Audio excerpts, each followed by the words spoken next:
Good morning, Bes. So, Bes, kagigising ko lang at wala pang hilamos pero gusto ko na agad makita si Inay kasi ganyan din kay Tatay. Lagi ko agad tinitingnan si Tatay at tapos si Inay nung kasama pa namin physically si Tatay. Inay! Ay! Inay, kanino galing nga rin?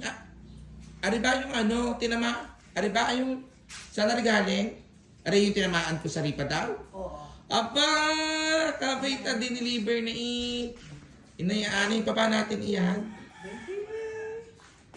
Bigay sa mga Aba, ibibigay saan? Ikaw masusunod kung saan. Ako sa atin na. Ay pagkadami na natin ganyan, hindi naman natin nagagamit. Gagamit. Oh. Diba itong huli pinaglulutuan natin ng kanin. Eh di pagdating ng araw, yung pinakamagaling na grand final sa cooking show natin, di ba? Kasi pag laban-labanin natin yung mga weekly winners, di mas maganda na may tatanghaling Master Cook of Lian, di ba? Master Chef of Lian, Mothers of Lian. Ibigay na gift. Oh, na-gift. At saka sa Pasko, di ba? Yes. Oh, yan.